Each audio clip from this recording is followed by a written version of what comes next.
તો વિદ્યાર્થી મિત્રો, આપણે આજે વિડીયો નંબર 14 કયો વિડીયો નંબર આપણે 14 લઈ રહ્યા છે. 1 મિનિટ.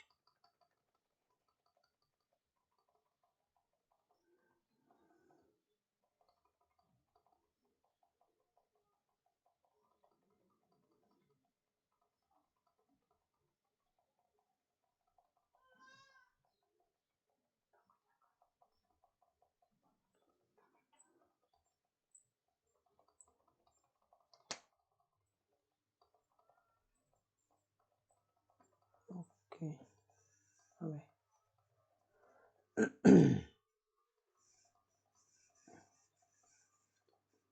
આપણે 13 નંબરનો છે. Okay, 14 number. ઓકે, ચલો ઠીક છે. ગુજરાતના સામાન્ય જ્ઞાન છે, ગુજરાતનું જનરલ નોલેજ વિથ MCQ છે, જીકે છે. અંદર કોઈ ટોપિક આવશે કરંટ એને પણ સાથે લેતા ચાલીશું. વિડીયો નંબર છે આપણો 14. વિડીયો નંબર 14 ને લઈ રહ્યા છે. બરાબર, 1 મિનિટ. આવું કેમ થાય છે? ઓકે, વિડીયો નંબર આપણો 14 છે. 14 નંબરમાં હવે આપણે જે કરવાના છે સામાન્ય જ્ઞાન એના વિશે.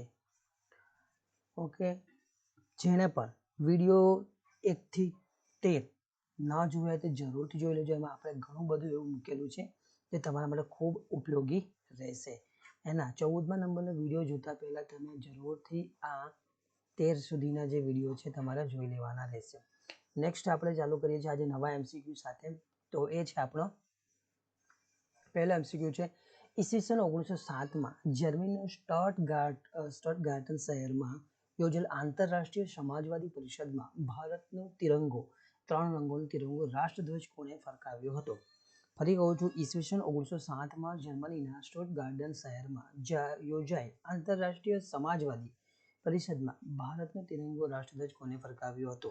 આપણા ઓપ્શન છે સુભાષચંદ્ર બોઝ, બી એટલે કે સી છે મેડમ કામા, અને બી છે આપણે શ્યામજી કૃષ્ણ વર્મા, અને થર્ડ છે જતીન દાસ. બરાબર, આપણા બધાના જવાબ ખબર હશે કે 1907માં જે જર્મન સ્ટટગાર્ટન શહેરમાં યોજેલ આંતરરાષ્ટ્રીય સમાજ પરિષદમાં ભારતનો તિરંગો એટલે કે વિદેશની વાત છે, આ કોઈ ધર્મ પરિષદની વાત નહીં. એટલે ખાસ ધ્યાન રાખવાનો શબ્દ છે સમાજવાદી પરિષદ છે એની અંદર, ધર્મ પરિષદની વાત નહીં. ધર્મ પરિષદ આવશે તો કોણ?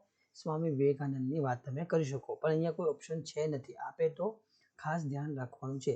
તો આપણો જવાબ હોવો જોઈએ કે મેડમ ભીખાઈજી કામા, એ આપણો જવાબ હોવો જોઈએ.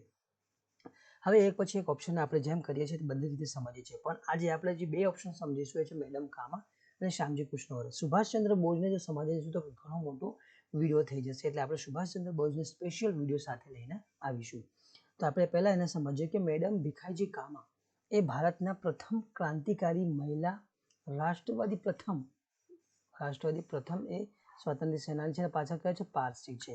તો એ 2 વસ્તુ ધ્યાન રાખો. હવે એના માટે ખાસ ધ્યાન રાખવાનું છે આપણે આ જ તિરંગો છે, તિરંગાના જે વિકાસ થયો અને સમય સાથે એની જે પેટર્ન છે એ પણ બદલાય છે. આની અંદર કેટલા 8 કમળ છે, વંદે માતરમ છે, એક બાજુ સૂરજ છે ને એક બાજુ ચંદ્ર. બરાબર, અલગ 3 રંગોના અલગ અલગ છે. એમાં એમણે ઘણી વખત ચેન્જીસ કર્યા છે, પણ વિદેશમાં જઈને રાષ્ટ્રધ્વજ ફરકાવ્યો હોય તે મેડમ ભીખાઈજી કામા. હવે તમે આને બીજી શબ્દમાં કહી શકો, આ જેટલા બી ક્રાંતિકારી છે બધા વિદેશની અંદર શું ચળવળ કરી રહ્યા હતા, એ બધા છે કોણ છે એને આપણે ડિટેલે સમજીએ. જો પહેલા હતા શ્યામજી કૃષ્ણ વર્મા. શ્યામજી કૃષ્ણ વર્મા એ શ્યામનું સાચું નામ તમને બધાને ખબર હોવું જોઈએ, કેમ કે ઘણાને ખબર નહીં, કેમ કે આપણે બોલે છે શ્યામજી કૃષ્ણ વર્મા, પણ એમનું છે શ્યામજી કરશનજી ભણસાલી, એનું સાચું નામ છે. એમનો જન્મ થયો 4 ઓક્ટોબર 1857. જન્મ સ્થળ છે માંડવી અને Gujarat.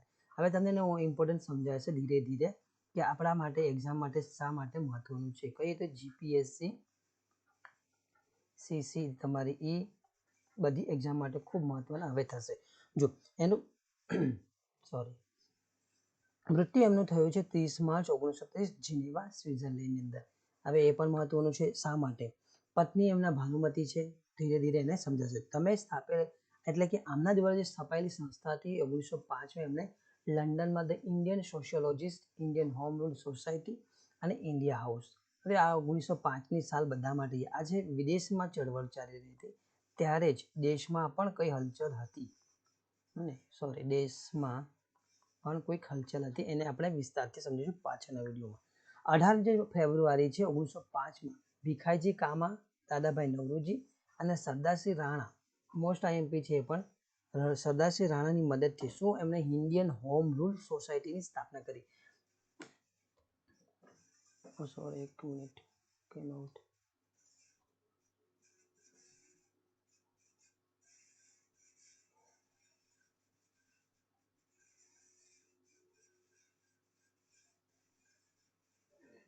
Okay, Indian home rule સોસાયટીની જે સ્થાપના કરે છે એમના 3 જણા, કોણ? ભીખાઈજી મેડમ ભીખાઈજી કામા છે, દાદાભાઈ નવરોજી છે, સરદારસિંહ રાણા છે. એમની મદદ દ્વારા આ શું ઇન્ડિયન હોમ રૂલ સોસાયટી. હવે આ જે 3 સંસ્થાઓ છે, Indian sociologist, Indian home rule society, આ જે બંને સંસ્થા છે ક્યાં છે? લંડનમાં છે. અને લંડનમાં કયા છે? તો એક મકાન છે એનો જે કામ ત્યાં ચાલુ હતું, પાછળથી એનું નામ આપવામાં છે ઇન્ડિયા હાઉસ. એટલે ખાસ ધ્યાન રાખજો સ્ટોરી સ્વરૂપે. શ્યામજી કૃષ્ણ વર્મા એ વિદેશમાં ક્રાંતિ કરી બધા સાથે મળીને. ભીખાઈજી કામા, દાદાભાઈ નવરોજી, સરદારસિંહ રાણાની મદદથી એમને ઇન્ડિયન હોમ રૂલ સોસાયટીની સ્થાપના કરે છે. ત્યાર પછી જે પેરિસમાં આવે છે સરદારસિંહ રાણા. પેરિસની અંદર સરદારસિંહ રાણા છે, ભીખાઈજી કામાના સહયોગથી એમણે કહ્યું વંદે માતરમ અને ઇન્ડિયન સોશિયોલોજીસ્ટ માસિક પત્રિકા શરૂ કરવામાં આવે છે 2 જણા દ્વારા. પછી શ્યામજી કૃષ્ણ વર્મા દ્વારા એક શિષ્યવૃત્તિ પણ છે ને, શિષ્યવૃત્તિ શરૂ કરવામાં આવે છે. એ શિષ્યવૃત્તિના પરિણામ સ્વરૂપે એને જે ક્રાંતિકારી મળે છે એ છે આપણા વિનાયક.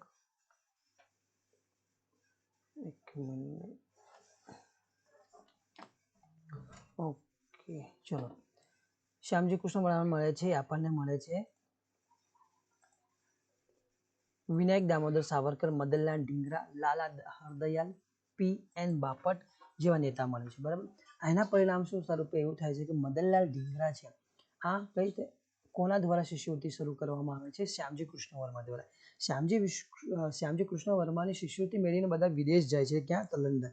લંડનમાં જઈને જાય છે ત્યારે આ બધા ભેગા થાય છે ત્યારે વિનાયક દામોદર સાવરકર, મદનલાલ ઢીંગરા, લાલા હરદયાલ, P.N. બાપટ આ બધા શિષ્યવૃત્તિ લઈને ત્યાં જાય છે. ત્યાં જાય છે ત્યારે એમનો ભેટો થાય છે શ્યામજી કૃષ્ણ વર્મા સાથે.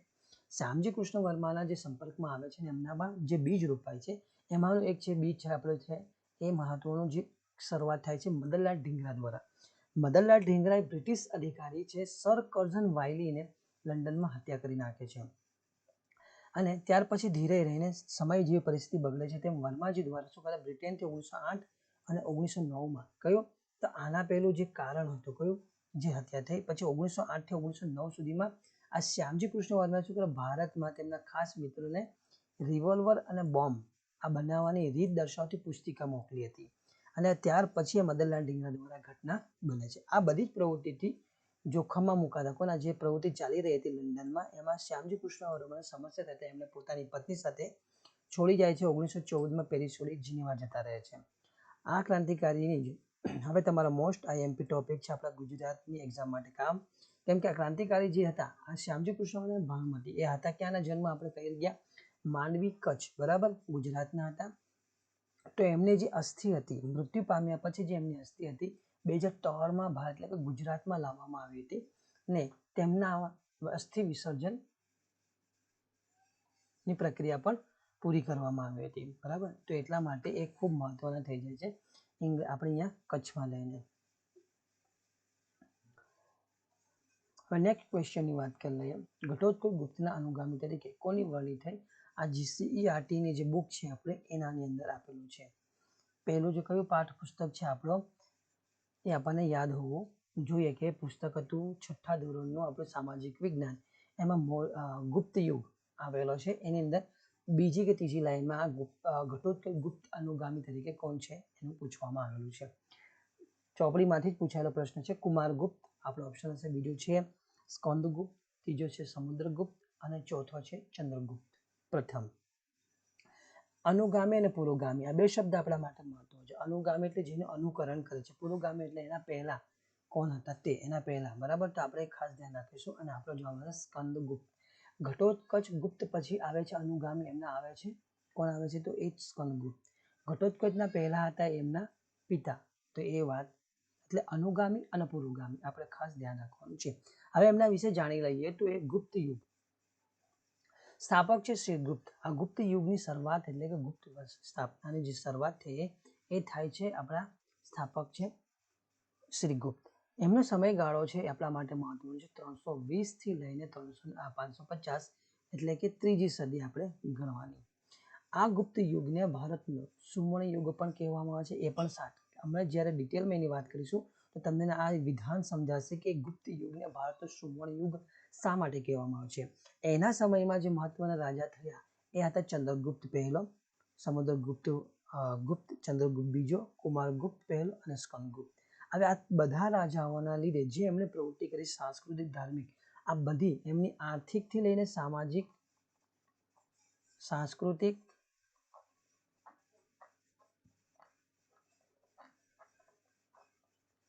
પછી સાહિત્યિક, આ બધી પ્રવૃત્તિ સાથે સાથે વહીવટી, આ બધી બાબતો મહત્વનું છે જેના લીધે શું ભારતને સુવર્ણ યુગ કહેવામાં આવે છે.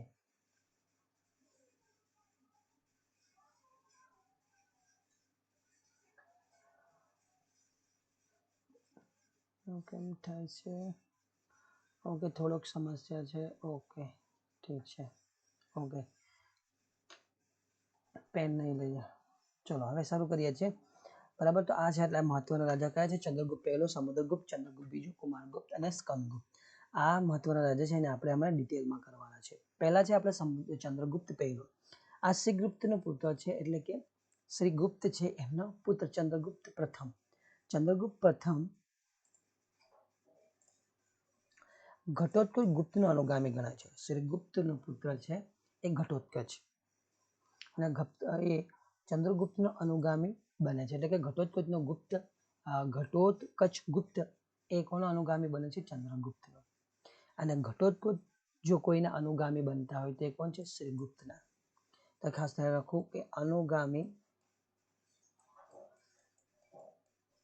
અને પુરોગામી એમ તમને સમજાયું. પ્રથમ હતા મગધનું સામ્રાજ્ય હતું અને તેનો વિસ્તાર થયો હતો પાટલીપુત્ર પાસે.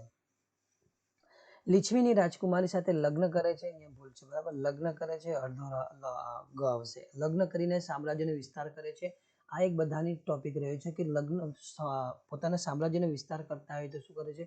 આ પડોશમાં જે કોઈ શક્તિશાળી હોય એની સાથે લગ્ન કરે તો એનો આપોઆપ વિસ્તાર થતો હોય છે. તો લીછવીની રાજકુમારી સાથે લગ્ન કરીને પોતાનું સામ્રાજ્ય લીછવી સુધી એ વિસ્તારે છે. આના જ્યારે ઉપાધિ કઈ મહારાજા અધિરાજની એ ઉપાધિ પ્રાપ્ત કરે છે. સોનાના સિક્કા બહાર પડાવે છે. તેના રાજ્યાભિષેક થાય છે ત્યારે ગુપ્ત સંવતની શરૂઆત કરાવે છે. આપણે ખાસ મહત્વનું શક સંવત, ગુપ્ત સંવત. ગુપ્ત સંવતના આરંભના કારણે જ હિન્દના ઇતિહાસમાં એને શું કાળગણના અને કાળક્રમ અનુસાર ઐતિહાસિક બનાવવાનું શક્ય બને છે. મોસ્ટ આઈએમપી છે એટલે મેં તેને રેડ કર્યું છે. કેમ કે ગુપ્ત કયા સંવતના દ્વારા હિન્દના ઇતિહાસને આપણે ઇતિહાસનો જે કાળગણના છે અને કાળક્રમને ઐતિહાસિક બનાવી શક્યા છે તો એ છે ગુપ્ત સંવત દ્વારા આપણે એને ચોક્કસ કરી શક્યા છે. એટલે એનું યોગદાન ખૂબ મહત્વનું. પછી આવે છે એનો છે સમુદ્રગુપ્ત. પ્રાચીન ભારતના ઇતિહાસમાં સમુદ્રગુપ્તનું સ્થાન એટલે વિશિષ્ટ અને નોંધપાત્ર છે. ચંદ્રગુપ્ત પ્રથમનો જે પુત્ર છે કોણ? સમુદ્રગુપ્ત.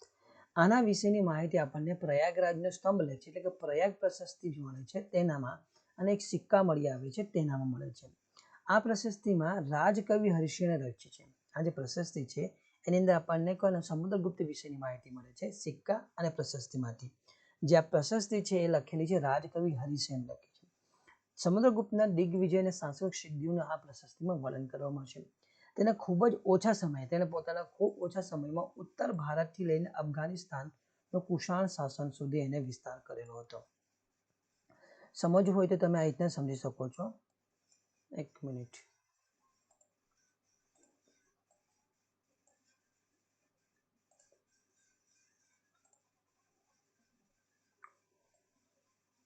આ ભારત છે બરાબર. સમજો આ રીતના એક ખાલી સમજવા પૂરતું સમજી લઈએ બરાબર. તો અહીંથી લઈને એને ક્યાંથી ઉત્તર ભારતથી લઈને અહીંયા ઉત્તર ભારતથી લઈને સીધું ક્યાં અફઘાનિસ્તાન સુધી અફઘાનના જે પ્રદેશ હતો ત્યાં સુધી એનો પોતાનો રાજ્ય વિસ્તાર કરેલો હતો. એ પણ ખૂબ ઓછા સમયની અંદર. ઓકે, હવે સમજીએ કે અહીંયાની જે આ અફઘાનિસ્તાનને કુશાણ શાસન તરફ ફેલાવ્યું. એમાં એને દક્ષિણમાં 12 જેટલા રાજાઓને હરાવ્યા. દક્ષિણ એટલે કે ભારતના નીચેનો ભાગ, બરાબર. ભારતના 2 ભાગ કરીએ છીએ, ત્યારે ઉત્તર ભારત અને દક્ષિણ ભારત. તો એ દક્ષિણ ભારતના 12 જેટલા રાજાનો હરાવ્યા. ત્યાં રાજાઓને રાજ્ય જીત્યા પછી તે શું કરતો? તેમને બંધક કે મૃત્યુ આપવાને બદલે શું કરતો? પોતાના રાજા તરીકે એને સ્થાપિત, એટલે કે પોતાના રાજ્યની અંદર પોતે એને પાછા રાજા તરીકે સ્થાપિત કરતો, પણ કેવો? ખંડીયો રાજા, એટલે કે એના વતી શાસન કરશે પોતાના રાજ્યમાં. એટલે પ્રજા પણ ખુશ, રાજા પણ ખુશ, એટલે એનું શાસન બહુ ચાલતું. એટલા માટે એને કહીએ છીએ વિશિષ્ટ અને નોંધપાત્ર રાજા. શા માટે? તેના માટે. પછી એને રાજ્ય વહીવટ ચલાવવા માટે છે ને રાજ્યપાલ અને અધિકારીઓ નિમણૂક કરતો. આ પણ એની એક વિશેષતા હતી.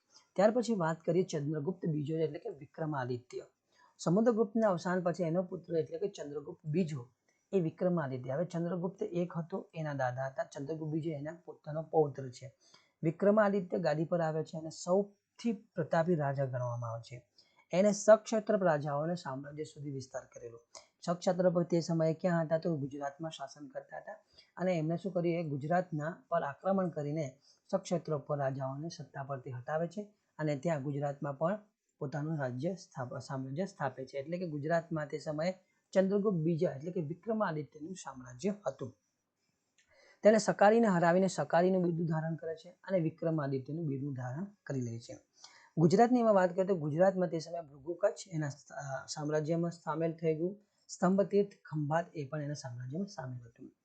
સામ્રાજ્ય એટલે કે આ જ્યારે ચંદ્રગુપ્ત બીજો એટલે કે વિક્રમાદિત્ય જ્યારે શાસન કરી રહ્યા ત્યારે એક વિદેશી યાત્રી, ચીની યાત્રાળુ ફાહિયાન આવે છે અને ગુપ્ત સામ્રાજ્ય વિશેનો વખાણ કરતી બધી માહિતીની પુસ્તિકામાં આપણને જોવા મળે છે. એના પણ 2 રાજ્યમંત્રી જે ખૂબ મહત્વના છે, આમ્રકારદેવ અને વર્ષે.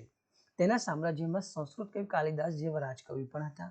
એટલે કે એના દરબારમાં નવરત્ન છે.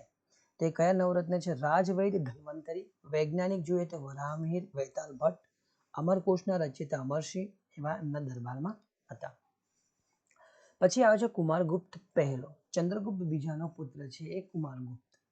તેણે પણ તેના સમયમાં સામ્રાજ્યની ઉત્તર સરહદે જે હતા તેમના પર હુમલો કર્યો અને તેમને હરાવ્યા. એટલે કે જે સમયે આ કુમારગુપ્ત હતા એ શાસન કરી હતા, તેમાં શું કર્યું કે ઉત્તરની સરહદ પર કુમારગુપ્તનું જે સામ્રાજ્ય ને ઉત્તર સરહદ પર આ હુણ લોકો હુમલો કરે છે અને તે સમયનો પુત્ર એટલે કે કુમારગુપ્તનો પુત્ર સ્કંદગુપ્તે તેમને હરાવીને ત્યાંથી હાકી મૂકે છે. કુમારગુપ્ત એ છે કાર્તિકેયનો ભક્ત ગણવામાં આવે છે અને ધર્મશ્રેષ્ઠ હતો. તેના જ સમયમાં આ નાલંદા વિદ્યાપીઠની સ્થાપના થઈ અને આપણો ટોપિક કરંટ કયો છે કે નરેન્દ્ર મોદી દ્વારા જે પુનર્જીવિત એટલે કે નાલંદા વિદ્યાપીઠનું ફરી એનું ઇનોગ્રેશન કરવામાં આવ્યું 2024માં. ક્યાં? તો બિહારના રાજગીરીમાં. એટલે તમારી નાલંદા ક્યાં આવી છે? બિહારની અંદર છે. અને ફરી વખત એનો પુનરુદ્ધાર કરવામાં આવે છે. સ્કંદગુપ્ત કુમારગુપ્તના મૃત્યુ પછી આવે છે. એટલે કે સ્કંદગુપ્ત કોનો છે? તો કુમારગુપ્ત પહેલાનો પુત્ર છે. આ સ્કંદગુપ્ત ગુપ્ત યુગનો છેલ્લો અને અંતિમ રાજા છે. આના વિશે માહિતી ગિરનારના અભિલેખમાંથી આપણને હુણોને હરાવ્યાની માહિતી મળે છે. તેના પછીના જે શાસકો આવે છે બધા ખૂબ નબળા હોય છે. એટલે કે 550ની આસપાસ ગુપ્ત યુગની એટલે કે ગુપ્ત સામ્રાજ્યનું પતનની શરૂઆત થઈ જાય છે.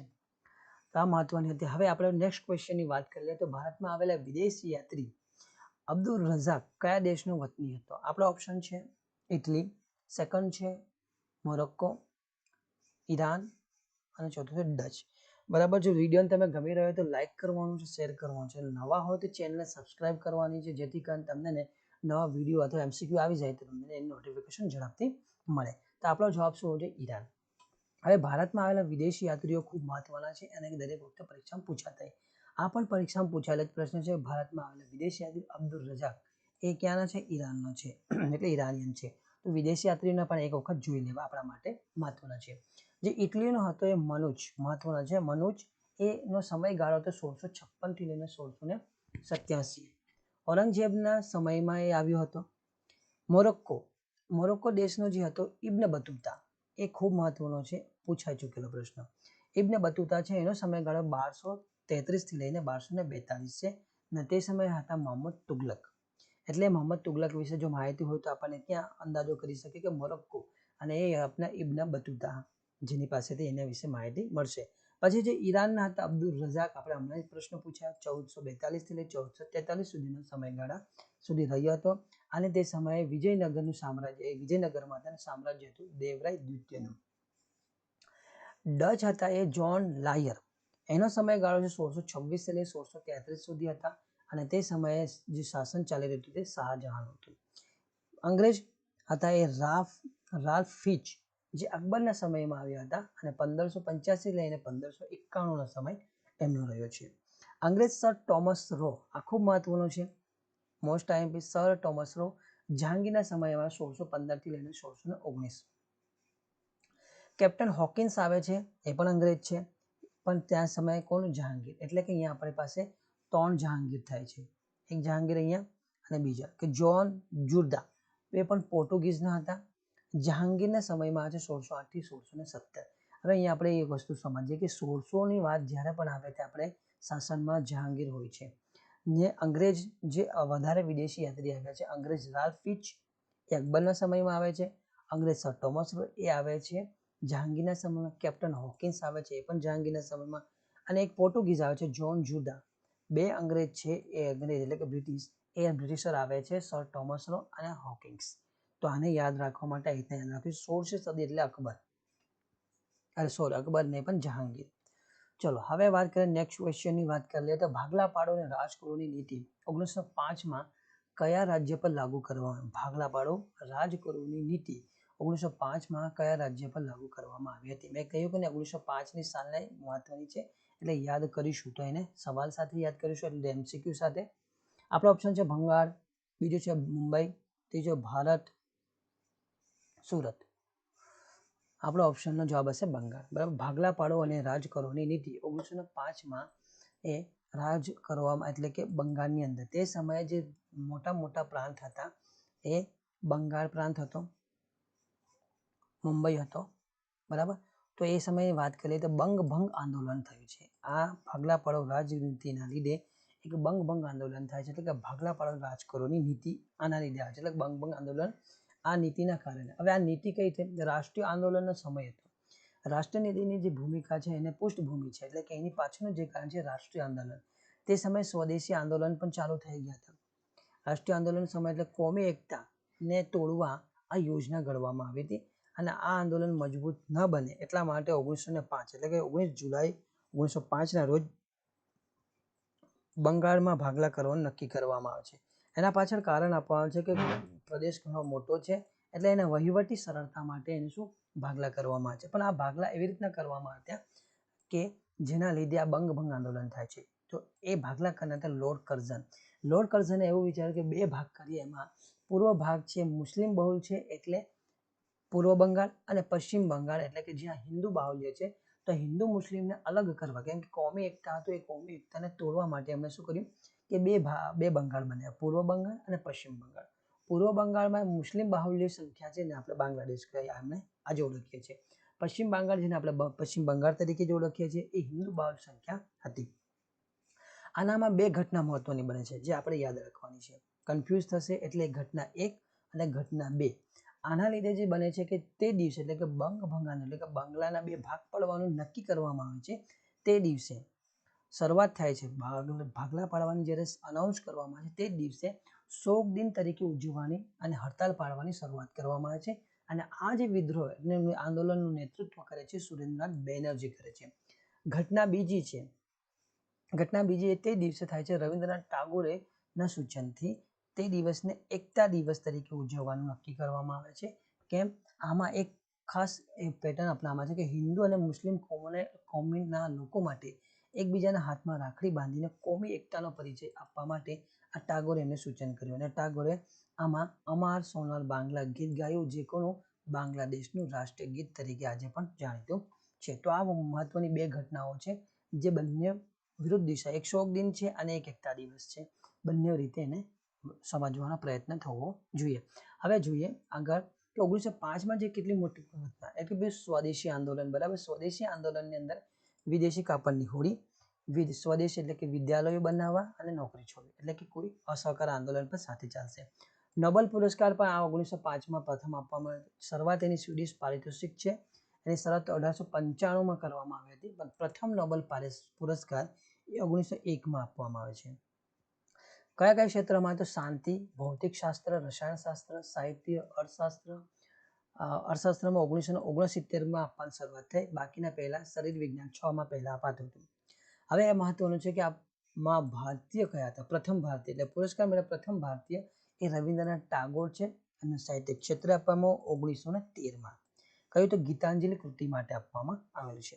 2024માં તાજેની વાત કરીએ એટલે કે કરંટ ટોપિક છે તો નોબેલ પુરસ્કાર એ મેડિસિન ફિઝિયોલોજી ક્ષેત્રે અમેરિકન વિજ્ઞાનીઓ તો વેક્ટર એમ્બ્રોઝ અને ગેરી રૂકેને આપવામાં આવ્યો. 23નો પણ મહત્વ છે કારણ કે કોરોના. તો પુરસ્કાર ભૌતિકશાસ્ત્ર રસાયણશાસ્ત્ર કેરિકો અને ધ્રુવ વેઇસમેનને આપવામાં આવેલો હતો. બુદ્ધને લાંબી તપસ્યા બાદ જ્ઞાન પ્રાપ્તિ થઈ અને પોતાનો ઉપદેશ કયા સ્થળે આપ્યો હતો? તો એ મહત્વનું છે. આપણો ઓપ્શન છે બોધિગયા, કપિલવસ્તુ, સારનાથ અને રાજગીરી. બાબા આ તમારે ખાસ, કેમ કે આપણે 13મા નંબરના વિડીયોમાં આને આપણે કરી ગયા છે, તો તમારે ખાસ કમેન્ટ કરવાનું છે એ જવાબ, બરાબર, ભૂલશો નહીં. કોમેન્ટ સેક્શનમાં જઈને કમેન્ટ તમારે કરવાનું છે. હવે આને પછી ફરી એક વખત યાદ કરાવી દઉં. શાંતિની શોધમાં સામાજિક વિજ્ઞાન છે, ધોરણ આપણા 6 છે. 5મા નંબરનો પાઠ છે બુદ્ધ અને મહાવીર, એટલે કે બૌદ્ધ ધર્મ જૈન ધર્મને જે સંપૂર્ણ માહિતીને પણ ડિટેલમાં જે માહિતી મળવી જોઈએ એટલી માહિતી અહીંયા છે. તો આપણે જ્યારે યાદ રાખવાનું છે કે બુદ્ધને યાદ રાખવું હોય તો એની કથા આપણને યાદ હોય. તો મેં તમને સ્ટોરી કહી દે, ફરી એક વખત કહી દઉં છું કે ભારતનું જે હિમાલય ક્ષેત્ર છે એ હિમાલય ક્ષેત્રની અંદર નેપાળની ટેરિટરીમાં એક છે રાજ્ય આવેલું છે કપિલવસ્તુ. હવે તમને અહીંયા નકશો બનાવીને સમજાવી લઈએ. આ ખાલી તમારે સમજવા માટે છે, બરાબર. જ્યાં નેપાળની ટેરિટરી છે અહીંયા આગળ એક રાજ્ય છે કપિલવસ્તુ. કપિલવસ્તુ રાજ્ય છે એની અંદર જે શાક્ય આ રાજ્ય છે કપિલવસ્તુ, એ કપિલવસ્તુમાં જે શાક્ય રાજ્ય ક્ષત્રિયો રાજ કરે છે એને શાક્ય તરીકે ઓળખવામાં આવે છે. અને આ કેવું હતું? આ ગણ રાજ્ય હતું. આ ગણ રાજ્ય હતું. રાજ્યના પણ બે પ્રકાર છે એ પણ આપણે સમજવાના. આ એક ગણ રાજ્ય હતું અને ગણ રાજ્યની અંદર જે રાજા હતા સુધોધન અને એમની પત્ની એટલે કે રાણી એ મહાદેવી. સુધોધન, અહીંયા નામ લખી દો તમારું, સુધોધન અને મહાદેવી, બરાબર. એક એક અક્ષર લખો, સુ અને મા. તો સુધોધન અને મહાદેવી છે આ બંને રાજા રાણી છે. એમને પુત્ર છે, એનું નામ પુત્ર હોય અને પુત્રનું નામ છે સિદ્ધાર્થ.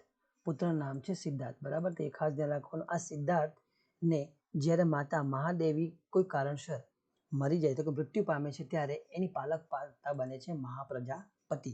મહાપ્રજાપતિ એમનું પાલન પોષણ કરે છે, પણ જે એમના ગુરુ છે આશ્રમ શાળાના ગુરુ, કોણ હતો? સિદ્ધાર્થના ગુરુ છે. એ સિદ્ધાર્થના ગુરુનું નામ છે આલાર કલામ. એ તમને કહ્યું આલાર કલામ પાસે જાય છે, એમના સંપર્કમાં રહે છે. એટલે રાજા કોણ છે? સુધોધનને ચિંતા થાય છે કે જો પુત્ર વૈરાગ્યને ધારણ કરશે તો રાજ્ય કોણ કરશે? તો એના માટે શું કરે છે? એમના લગ્ન યશોધરા સાથે કરે છે.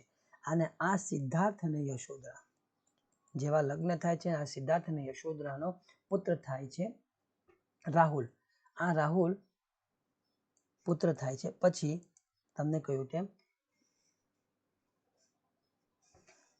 પોતાની જે વૈરાગ્ય, કોના? તો આલાર કલામના ગુરુના સંપર્કમાં વધુ રહેવાથી જેની પ્રશ્ન થયા કે જ્ઞાનની પીપાસા જાગી, એ જ્ઞાનની પીપાસાના શોધમાં શું કરે છે? ઘરનો ત્યાગ કરે છે. અને ઘરનો ત્યાગ કરે તે સમયે એના જે મહત્વના સાથીદાર છે સારથી છન્ન અને એનો ઘોડો છે કંથકને લઈને રાજ્યની બહાર જાય છે. આ રાજ્યની બહાર જાય છે ત્યારે એ શું કરે છે? બધા જે વસ્ત્રો એ આપી દે છે અને એનો રાજ્યનો ત્યાગ કરે છે. રાજ્યનો ત્યાગ કરતા જ્યાંથી નીકળે છે તો પહેલા ક્યાં જાય છે? ગૃહ ત્યાગ કરે બધા રાજગીરી. તો તમારું આ રાજગીરી એટલે કે અહીંયા જાય છે, રાજગીરી જાય છે. રાજગીરીથી શું થાય છે?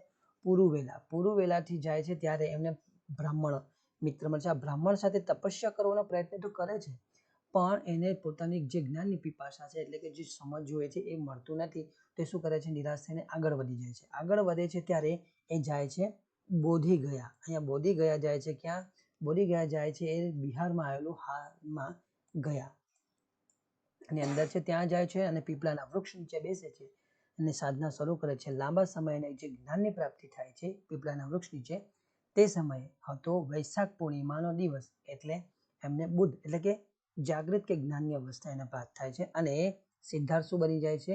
ગૌતમ બુદ્ધ. આ આપણું બુદ્ધ બનવા સુધીની એની મેં તમને સ્ટોરી કહી દીધી.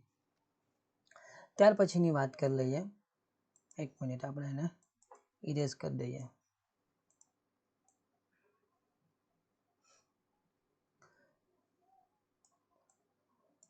અને જે જ્ઞાન પ્રાપ્તિ થાય છે ને જે એના 5 બ્રાહ્મણ મિત્ર છે એ 5 બ્રાહ્મણ મિત્ર બરાબર એ 5 બ્રાહ્મણ મિત્રો નથી પણ એ જે મળે છે એમને શું કરે છે જ્ઞાન આપે છે એટલે કે પોતાનો પ્રથમ ઉપદેશ જઈને આપે છે સારનાથમાં અને સારનાથમાં જે પ્રથમ ઉપદેશ છે એને કહેવામાં છે ધર્મચક્ર પ્રવર્તન એને 4 આર સત્યની વાત કરી છે અષ્ટાંગની પણ વાત કરી છે એ મેં તમને કહી દીધું છે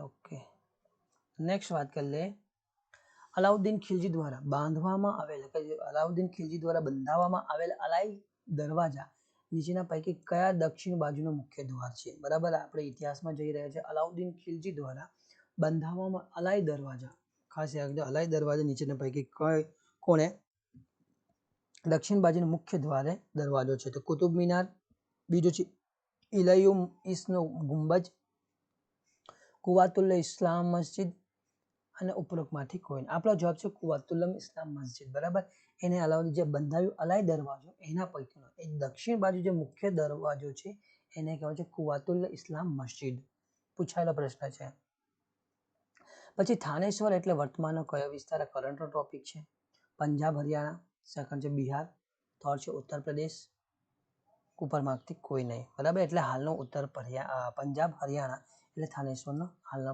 વિસ્તાર છે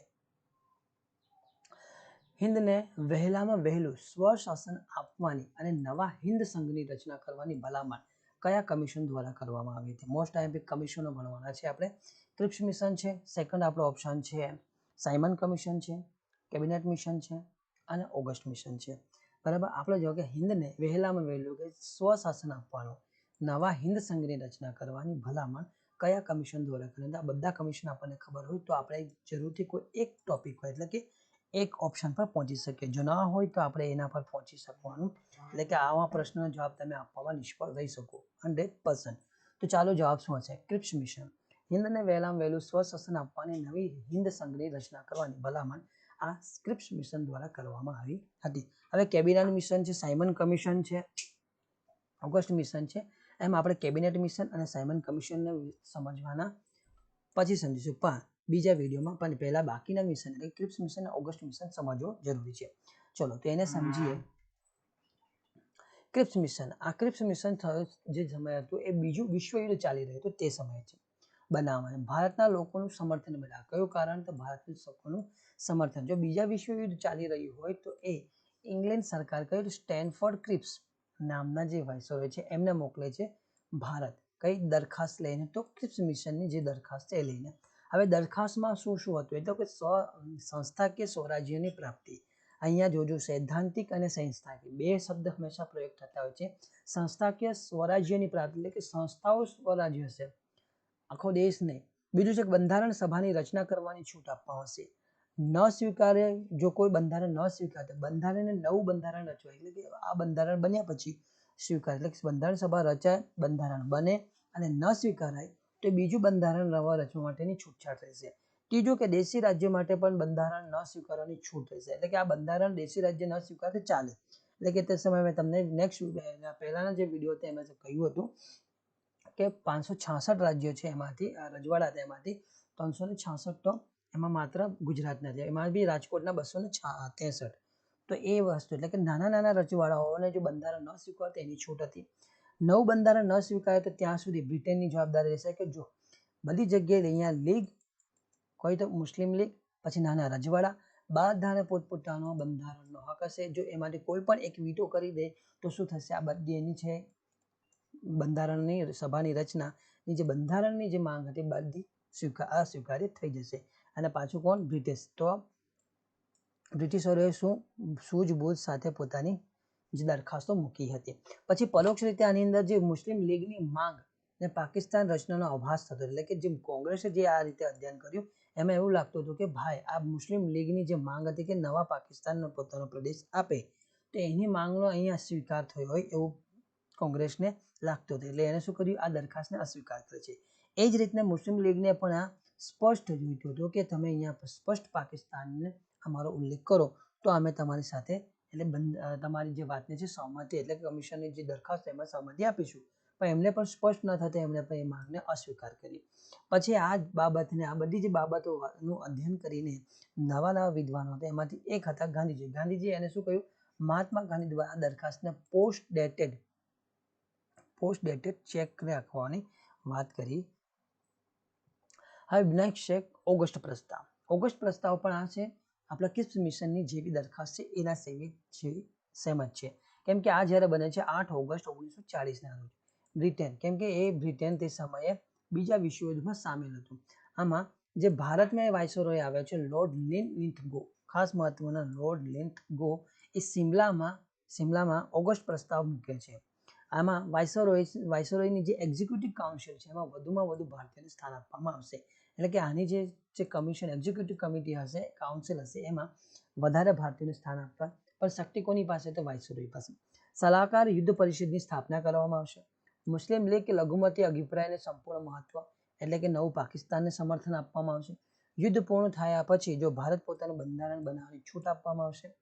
મુસ્લિમ લીગ માટે સ્પષ્ટ પાકિસ્તાની રચનાનો કોઈ ઉલ્લેખ ન હોવાથી મુસ્લિમ લીગ પણ એનો અસ્વીકાર કરે છે. અહીંયા આગળ કે ક્રિપ્સ મિશન અને ઓગસ્ટ મિશન આ પ્રસ્તાવને શા માટે સાથે રાખવામાં આવ્યું, કારણ કે તમને એને ભણવા એટલે કે એમાં જે દરખાસ્તો બધી સેમ હતી, થોડા ચેન્જીસ સાથે હતી.